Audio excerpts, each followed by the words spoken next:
The hum of Titan's station filled the air like a constant heartbeat. Hundreds of travelers walked along the wide corridors, their boots clanging against the metallic floor. Traders called out their wares in a mix of human and alien languages, and screens flashed advertisements for the latest gadgets, starship parts, and rare supplies. But in the largest hall of the station, all the noise seemed to fade into the background. There, under the bright lights and steel beams, a different kind of trade took place, one that dealt not in crystals or machines, but in human labor.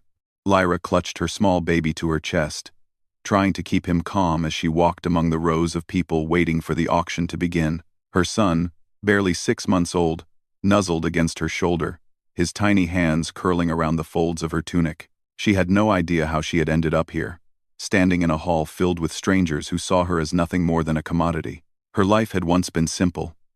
She had lived on the green moon of Vespera, where humans farmed the land and took care of one another.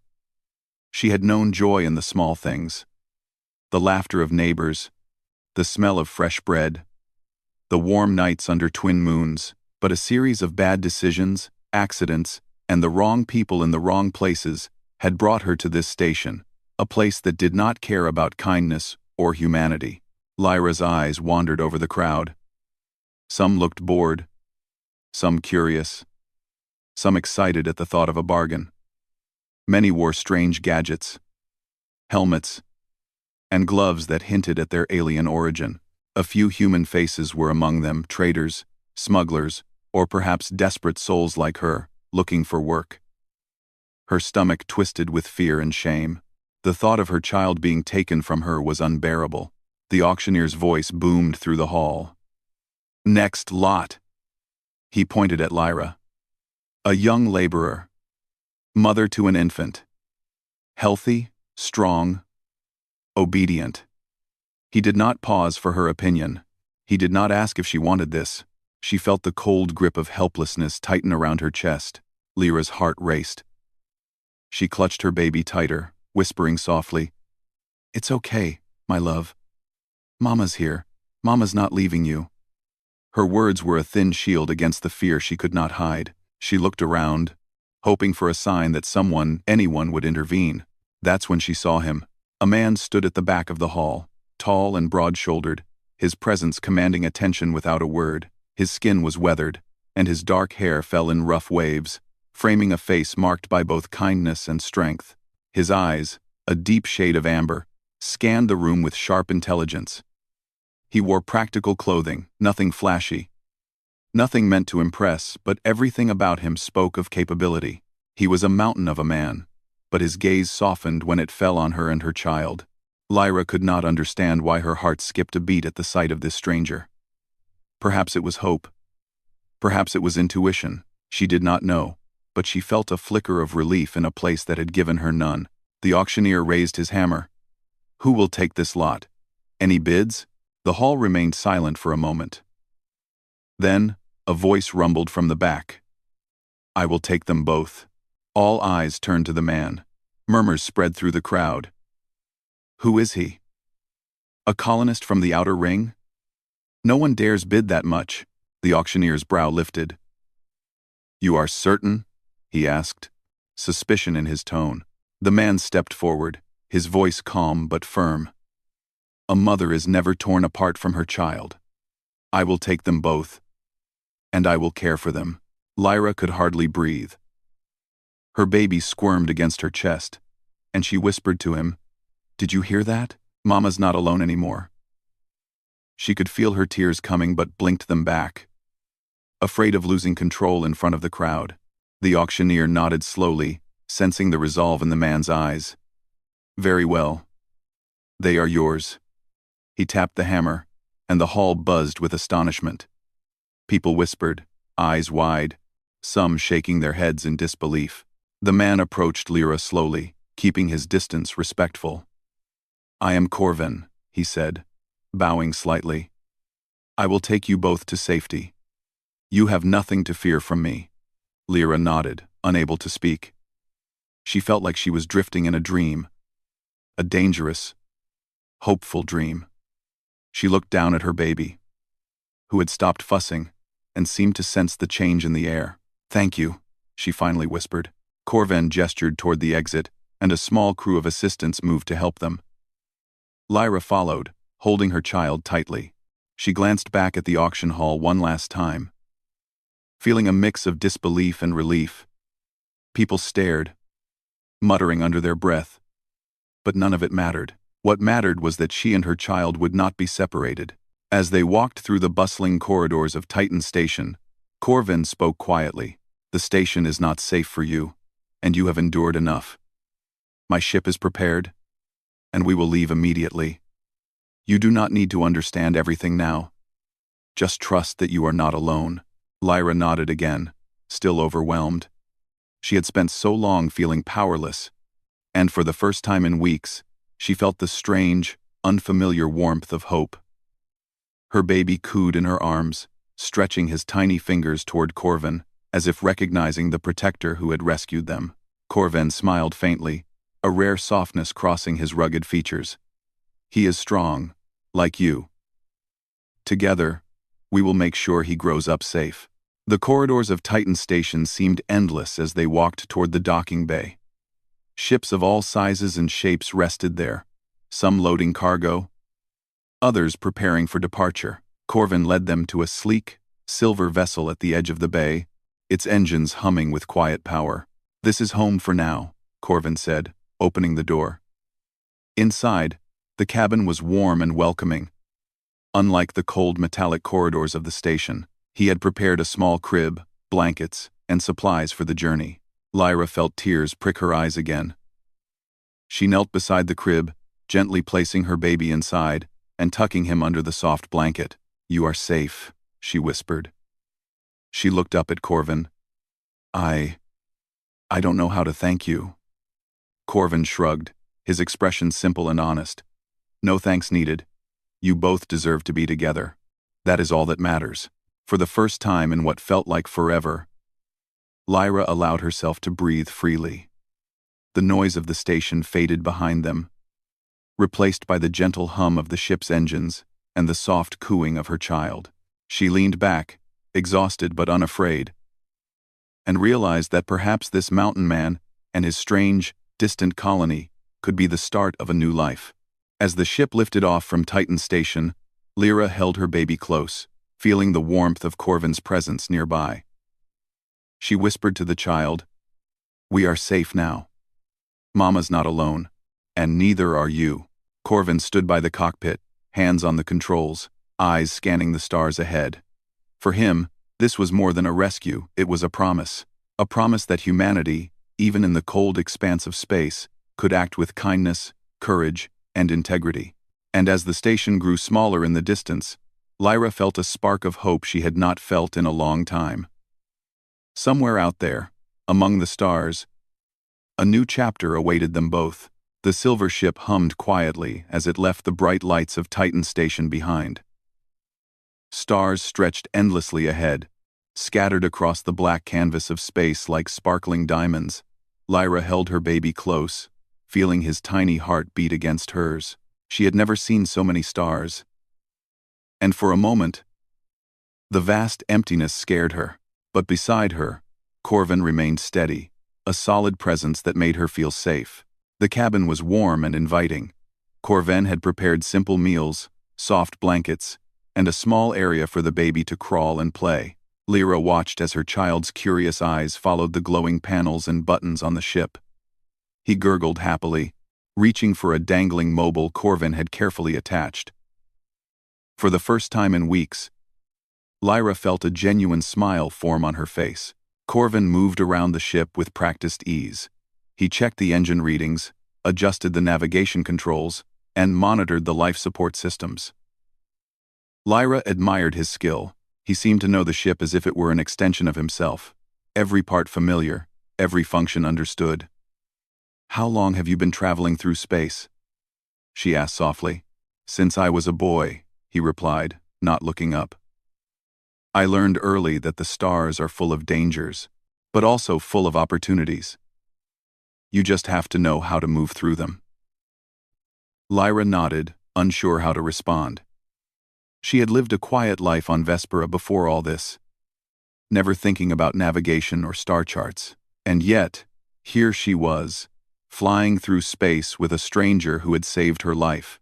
She realized that sometimes, courage did not come from strength alone, it came from trust. The ship entered an asteroid belt, a dense field of rocks that floated silently in the void. Corvin's hands moved swiftly over the controls, maneuvering the ship through narrow gaps. Lyra held her baby tighter as the cabin tilted slightly, her heart racing. "It's okay," Corvin said calmly. "These asteroids are big, but we are bigger than our fears." She watched him, amazed at how confident he seemed.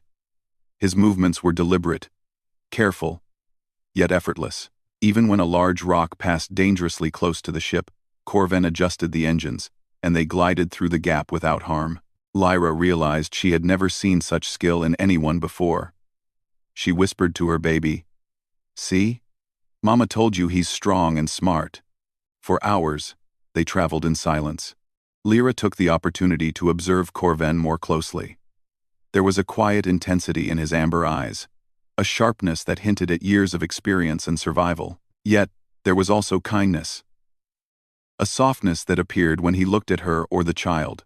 She wondered what had made him the way he was, a protector, a thinker, a gentle giant among the stars.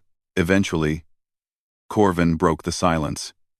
"I need to check the life support system," he said. He gestured toward a panel in the corner of the cabin.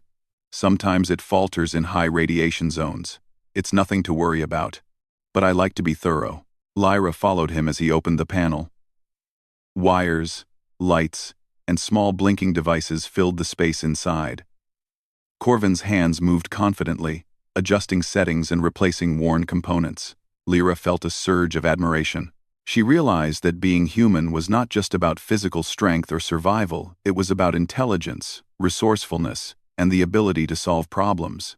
As he worked, Lyra asked, "Have you always lived alone?" Corvin paused for a moment. "Not always. I had family once. But circumstances changed. Now, I protect those who need it. That includes you and him." He nodded toward her baby, who was now giggling and waving his tiny hands. Lyra felt a warmth spread through her chest. She had spent so long fearing for her child, imagining all the ways the universe could be cruel. And yet, here was someone willing to protect them without asking for anything in return. It was almost too good to be true. She whispered to herself, "Maybe there is hope after all." As night fell in the vast emptiness of space, Corvin set up a small sleeping area for Lyra. She lay down, her baby curled against her chest. The gentle vibration of the ship was almost like a lullaby, and soon, both of them drifted into a peaceful sleep. But sleep did not last long. A sudden warning beep jolted Lyra awake. Red lights flashed, and the ship shook slightly. Corvin was already at the controls, his hands moving fast but precise. Lyra's heart raced, but she trusted him. "Don't worry," he said calmly. "It's just a radiation storm.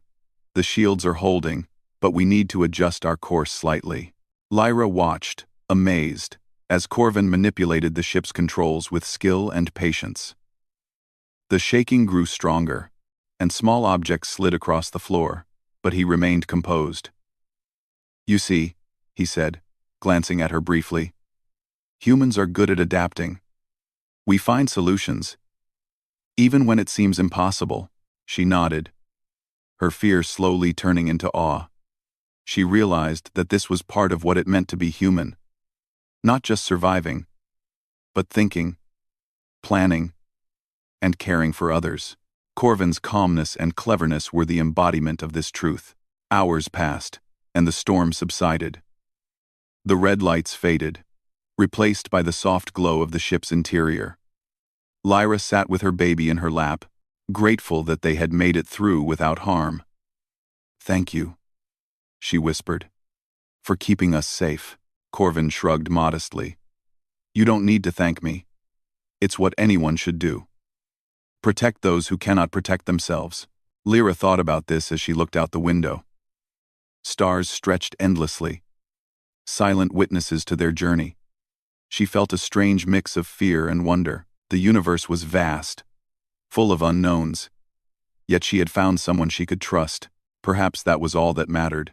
As they approached the outskirts of a distant solar system, Corvin spoke again. "We will stop at a safe moon soon. It is far from the stations, far from those who would exploit others. You will be able to rest properly there, and the baby will have space to grow." Lyra smiled, a genuine, hopeful smile. "I never imagined something like this could happen. That someone could care so much." Corvin gave a small smile in return. "Humanity has that capacity. We are stronger together, and we are capable of great kindness. You will see more of it when we reach the colony." The journey continued, long and steady, through the silent beauty of space.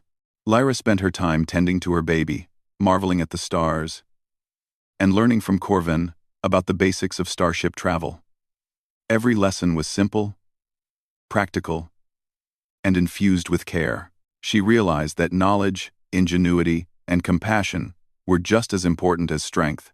One evening, as the ship drifted past a cluster of glowing nebulae, Corvin invited Lyra to the cockpit. "Look at this," he said, pointing to the colorful swirls outside the viewport. "The universe is vast and beautiful, but it can also be dangerous. That is why humans must think, plan, and protect one another." Lyra watched the nebulae, their colors dancing across the black sky. She felt small, but also part of something greater. Her child reached for the glowing stars outside, cooing as if he too sensed the wonder around them. Corvin chuckled softly. "He will grow up seeing the universe differently than most.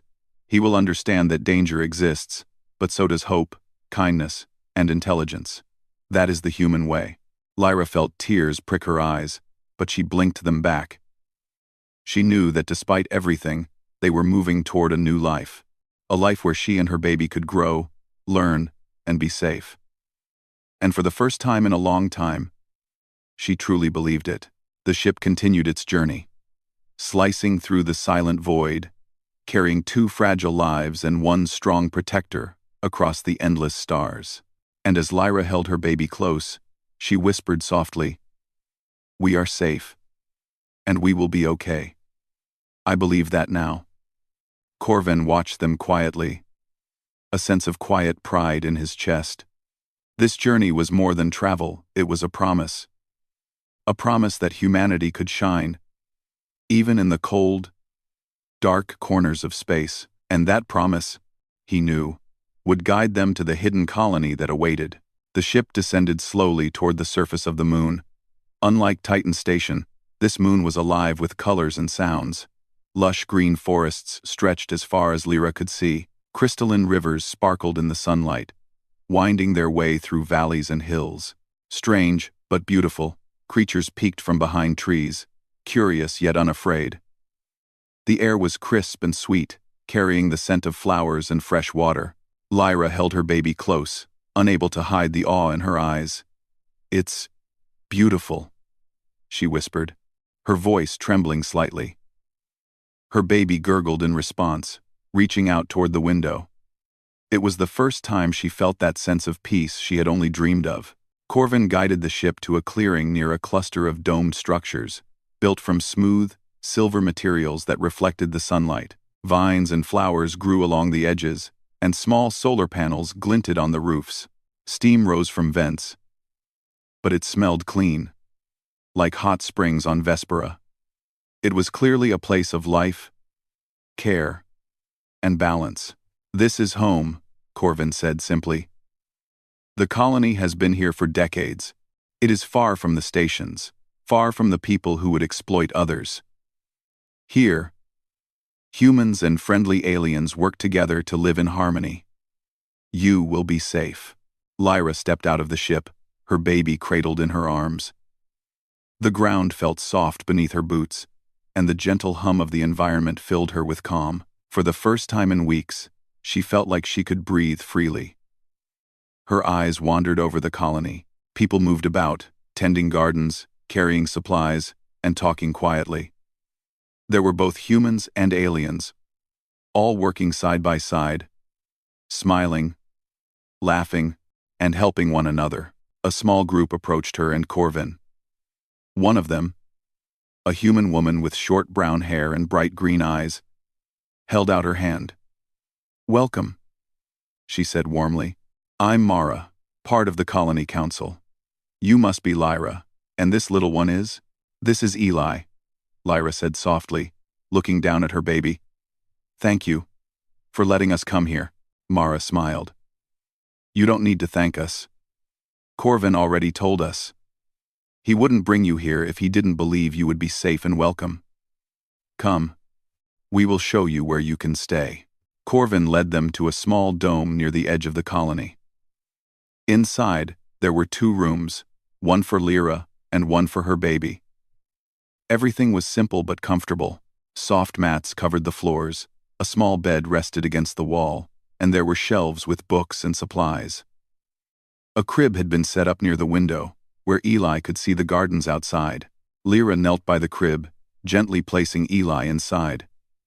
He looked around curiously, his eyes wide as he took in the soft colors and gentle light. Lyra smiled, tears threatening to spill. "You're safe now, my little one," she whispered. "Mama promises." Corvin watched silently, standing near the door. "You will learn soon," he said, "that this colony is different. It is built on respect, care, and intelligence. Here, no one is forced to be alone, and no one is left helpless." Over the next few days, Lyra began to explore the colony. She met humans of all ages, from children learning to read to elders tending the medicinal gardens. She saw aliens with shimmering skin, multiple arms, and glowing eyes, all working together with the humans. Everyone treated each other with kindness, patience, and curiosity. Lyra realized that this place was not just a home, it was a community. A living example of cooperation and respect. She also began to notice how intelligent the colony was. They used advanced technology not to dominate, but to improve life. Water from the rivers was filtered through crystal arrays to purify it naturally. Plants were grown in sunlight and bioluminescent lamps to ensure healthy growth. Energy came from solar panels, wind collectors, and gentle geothermal vents. Lyra felt amazed. Humans, when thinking carefully and working together, could create something extraordinary. Corvin introduced her to the colony's main council, a group of humans and aliens who guided decisions. "Lyra has knowledge of medicine and childcare," Corvin explained. "She can help with our health systems and teaching the younger ones." The council members nodded with interest. Lyra felt nervous. She had not thought of herself as someone important or capable, but Corvin's quiet confidence gave her courage. She agreed to help with the colony's nursery, teaching the children and caring for the infants. Over the next week, Lyra grew more confident. She played with Eli in the gardens, taught other mothers simple remedies for fevers or scrapes, and shared her knowledge with the council. Corvin often watched from a distance, smiling quietly as she found her place. One afternoon, as Lyra was gathering herbs near the edge of the forest, she noticed a small group of alien children playing near a stream. They laughed and splashed water, calling to each other in musical tones. Eli giggled, stretching toward them. Lyra felt a swell of joy. For the first time, she realized that her child could grow up surrounded by life, kindness, and learning. Not fear, not exploitation, but hope. That night, as she tucked Eli into his crib, Corvin entered the room. "You've done well," he said softly. "The colony will accept you fully, not because of my word, but because of who you are. Your courage, care, and intelligence make you part of this community." Lyra felt tears in her eyes again. "I never thought I could belong anywhere," she whispered. "Not after everything that happened." Corvin knelt beside her. "You are human," he said. "And humanity is strong because it cares, because it thinks, because it protects. You have shown all of these. That is why you belong here." Days turned into weeks. Lyra found herself helping more with the colony, learning about their advanced technology and their ways of growing food, healing, and teaching. Eli grew strong and curious, exploring the gardens and following the other children. He laughed more every day, and Lyra often found herself smiling at his joy. The colony became a second home. People greeted her warmly, asked her advice, and included her in discussions. Corvin often worked silently alongside her, but he never interfered unless needed. He gave her space to grow confident in her abilities, showing that true strength sometimes came from support, not dominance. One evening, Lyra and Corvin walked along a ridge overlooking the colony. The setting suns painted the sky in shades of orange and purple, reflecting off the crystal rivers and glassy structures. Eli slept in the ship's cabin, safe and content. "You've done more than I expected," Corvin said quietly. "In just a few weeks, you've become part of this place. You've helped children, guided mothers, and shown the council your knowledge. You are making a difference." Lyra shook her head slightly. "I didn't think I could do anything. I was so afraid. But now I see that even one person can help, can change things for the better." Corvin smiled. "That is the power of humans. Courage, care, and intelligence. You've reminded me why it is worth protecting the future." As they walked back toward the colony, Lyra realized something important. She had been terrified of losing everything. She had feared that her child would never be safe.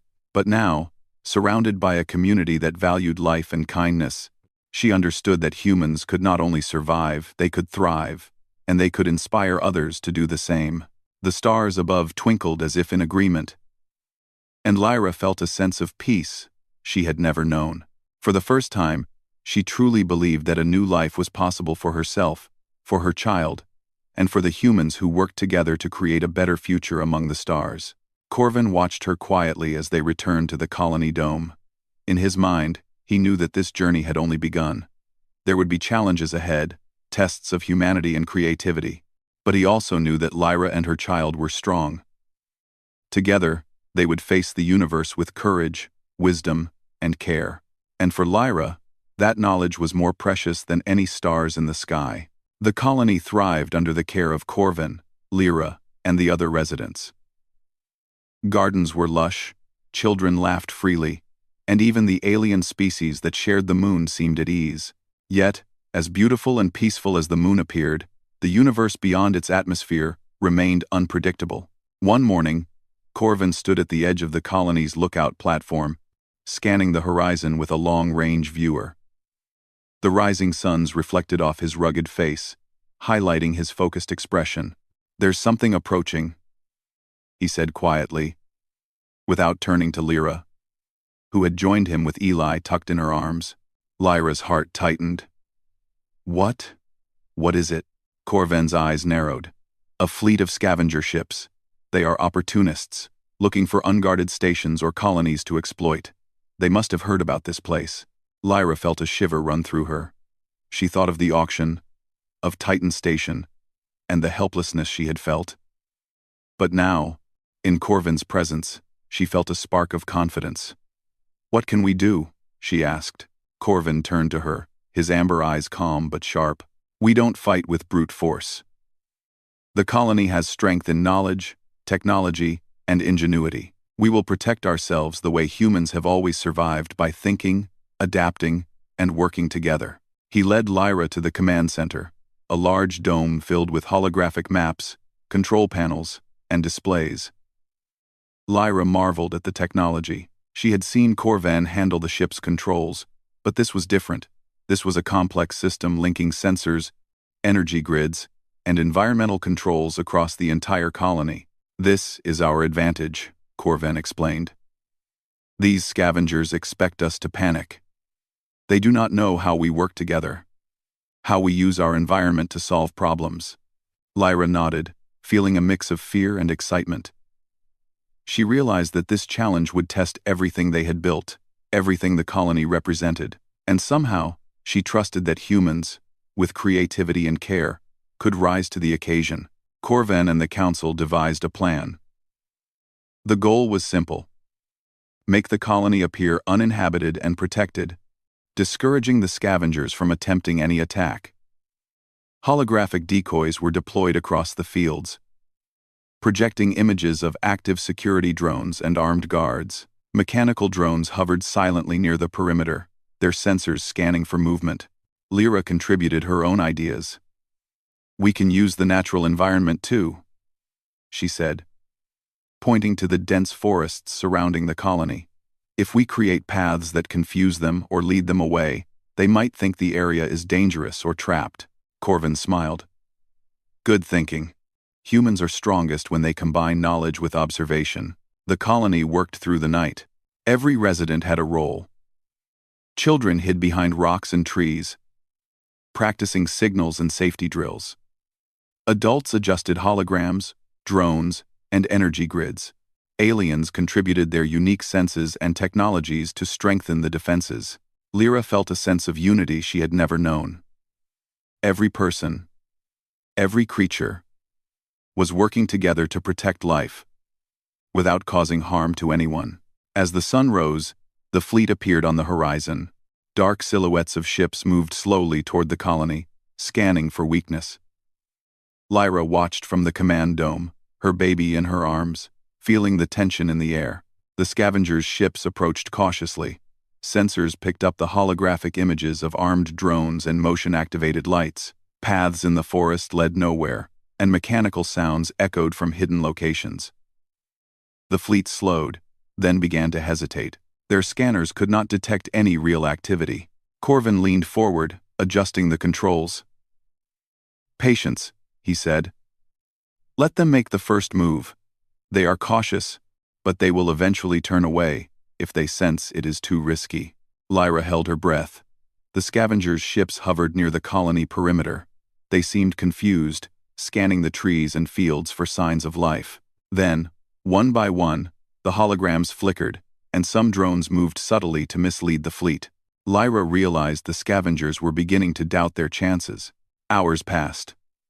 The fleet communicated silently among themselves, their movements growing slower and more hesitant. The environmental tricks, combined with the colony's clever use of technology, were working. Lyra's heart swelled with pride. She had never imagined being part of something so clever and peaceful. A true test of human ingenuity and creativity. Finally, the scavengers began to retreat. Their ships turned away from the colony, slowly moving back toward the stars from which they had come. Lyra felt a rush of relief and triumph. The colony had survived, not by weapons or violence, but through intelligence, strategy, and unity. Corvin placed a hand on her shoulder. "See? Humans do not need to fight to protect what matters. We use our minds, our courage, and our care for each other. That is what makes us strong." Lyra smiled, tears of relief and joy forming in her eyes. "I understand now. This is why you saved me. You saw what humans are capable of when we think, when we protect, when we care." Corvin nodded. "Exactly. And you have already shown that. You contributed to the defense. You cared for the children. You helped guide the colony. You are part of what makes this place strong." The colony erupted in quiet celebrations. Children ran through the fields, laughing at their clever tricks. Adults shared stories of their contributions, proud of what they had accomplished. Aliens exchanged glowing symbols of approval. Lyra felt a deep sense of belonging. She realized that being human was not only about survival, it was about cooperation, compassion, and cleverness. Over the next few days, life slowly returned to normal. The threat had passed, and the colony focused on rebuilding, planting more gardens, and improving their technology for future safety. Lyra spent her time caring for Eli, teaching, and helping organize community projects. She marveled at the creativity and intelligence of the people around her. One evening, she walked with Corvin along a cliff overlooking the colony. The twin suns set in the distance, painting the sky in shades of orange and violet. Eli was asleep in a small hammock nearby, gently swaying in the evening breeze. "You've changed things here," Corvin said quietly. "The colony is stronger because of your ideas, your care, and your courage." Lyra looked out at the fields and domes below, feeling the truth in his words. "I never imagined I could make a difference," she said. "I thought I was powerless. But now I see. Humans can do so much if we work together and use our minds." Corvin nodded. "That is the essence of humanity. Strength is not just in muscle or weapons. It is in thought, in ingenuity, and in the courage to protect life. You've proven that." Lyra smiled, a sense of pride and hope filling her heart. She thought of Eli, of the children laughing in the fields, of the community thriving on this distant moon. Humanity had faced darkness, exploitation, and fear. And yet, through cleverness, compassion, and cooperation, they had overcome. Corvin placed a hand on her shoulder. "There will be more challenges ahead," he said. "But you, and this colony, are ready. Together, we can face whatever the universe throws at us." Lyra looked at him, then at the stars above. For the first time, she felt truly confident not just for herself, but for her child and the future that awaited them. Humanity had survived countless dangers, not because of brute force, but because of thought, courage, and care. And here, on this moon, they had proven it once again. The night settled over the colony, peaceful and calm. Fires glowed in the distant domes, children's laughter echoed softly, and the air was filled with the scent of blooming flowers. Lyra held Eli close, whispering softly, "We are safe, we are strong, and together, we will face whatever comes." Corvin stood nearby, silent and watchful, a protector and a teacher. He had seen humans rise to challenges before, but this time, he had witnessed something more: hope, ingenuity, and the power of kindness. The colony, guided by humans and aliens working together, was a shining example of what life could be when intelligence and compassion led the way. And as the twin moons rose in the sky, Lyra realized that they had not only survived, they had thrived. The morning sun spilled golden light across the colony, illuminating the glass domes and sparkling rivers. The twin moons, now visible in the fading night sky, cast a soft glow over the forests, making the leaves shimmer like emeralds. The air was alive with the scent of blooming flowers and fresh water. Lyra stood at the edge of the garden, watching Eli crawl on the soft grass, giggling as he reached for colorful flowers. Corvin approached quietly, his boots soft against the earth. He paused beside her, looking down at Eli with a smile that was rare and gentle. "He is growing strong," Corvin said, his voice calm yet full of pride. "Just like you, Lyra. You've done well." Lyra smiled, feeling a warmth spread through her chest. "I never imagined a life like this," she admitted. "After Titan Station, after everything, I thought we would never be safe. And now look at him. Look at all of this." Corvin nodded. "Safety is not just about walls or shields. It is about knowledge, trust, and the courage to protect one another. That is what makes humans extraordinary." Lyra watched her child crawl toward a group of other children, humans and aliens playing side by side. They laughed and shouted, their voices carrying across the garden. Eli clapped his tiny hands, babbling happily as the older children taught him simple games. Lyra felt tears well up in her eyes, not of sadness, but of gratitude and awe. Here, her child could grow surrounded by life, learning, and care. The colony had changed since their arrival. New gardens had been planted, expanding the food supply. Holographic communication devices allowed humans and aliens from distant worlds to share knowledge and discoveries. The air was filled with activity, but it was a gentle, harmonious energy. The colony was alive, not with fear or struggle, but with creativity and collaboration. Lyra spent her days teaching and caring for the children, tending the medicinal gardens, and sharing her knowledge of human medicine. The aliens, fascinated by her techniques, often asked questions, eager to learn. Corvin watched silently from a distance, letting her find her place, offering guidance only when necessary. One afternoon, while walking through the forest, Lyra encountered a small group of children trying to build a simple water-powered toy. They struggled to make it work. Lyra knelt beside them, observing carefully. "Sometimes," she said gently, "we need to look at the problem differently. Try adjusting this valve, and watch what happens." She guided them patiently, showing how to balance water flow and energy from the small streams nearby. Within moments, the toy spun and moved perfectly. The children clapped, cheering at their success. Eli, perched on her shoulder, babbled in excitement, as if celebrating too. Lyra laughed, a clear, joyful sound that echoed through the trees. Corvin, who had been watching from a short distance, smiled quietly. "You've become a teacher," he remarked, "a guide. You've found a way to help others grow, and in doing so, you've grown yourself." Lyra looked at him thoughtfully. "I've learned so much," she admitted, "about courage, about humans, about what it means to protect and care for life. I see now that being human is not just about surviving.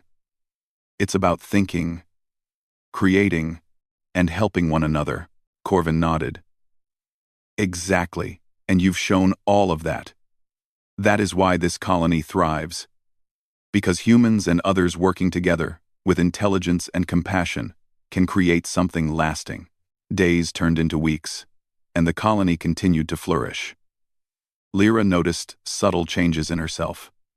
Her confidence grew, her fears diminished, and her sense of purpose deepened. She no longer felt powerless. She could protect her child, teach others, and contribute to something bigger than herself. She felt connected to the universe in a way she had never known on Vespera or Titan Station. One evening, Corvin invited Lyra and Eli to the top of a ridge overlooking the colony.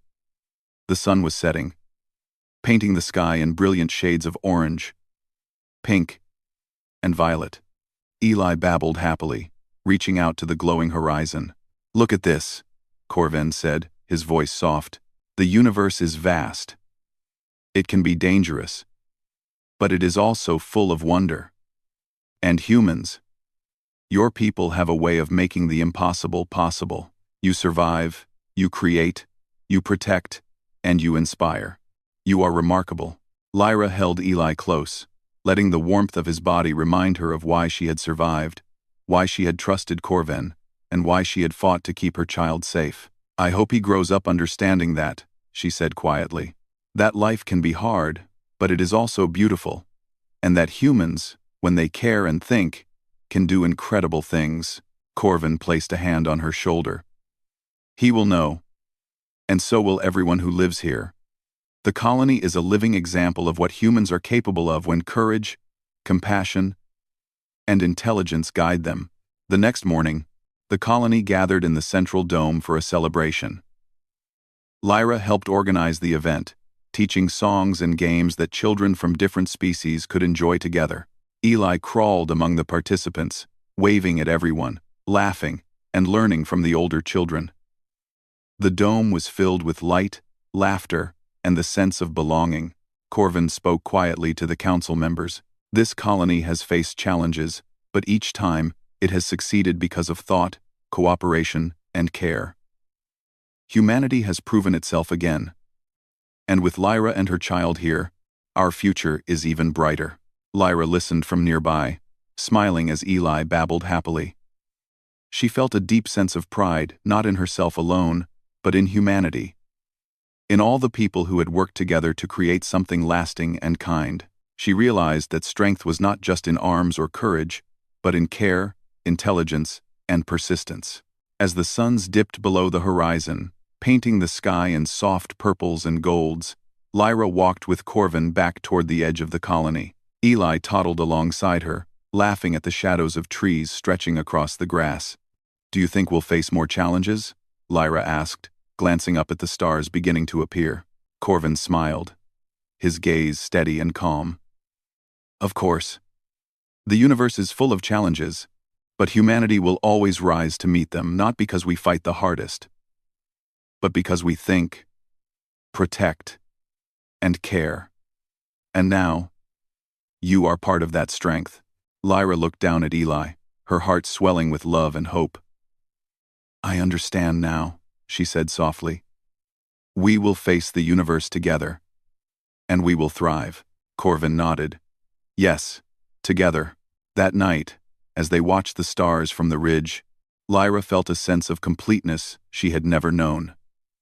She had survived the auction, escaped danger, and found a place where her child could grow safe and happy. She had discovered her own strength, and she had seen humanity at its best, intelligent, compassionate, and courageous.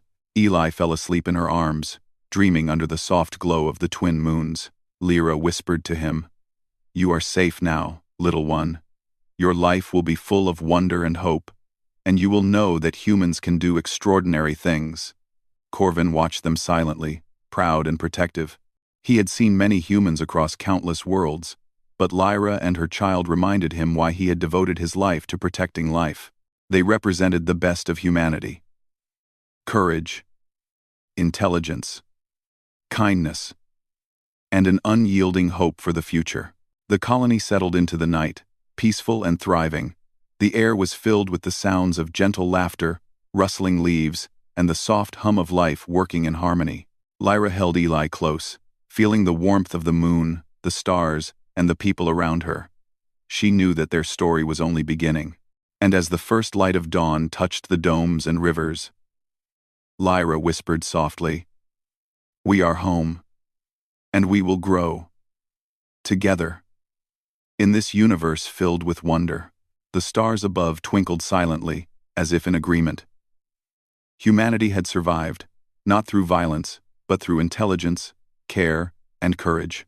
And here, on this hidden moon, their story shone brightly proof that humans, even in the cold vastness of space, could create life, hope, and a future worth cherishing.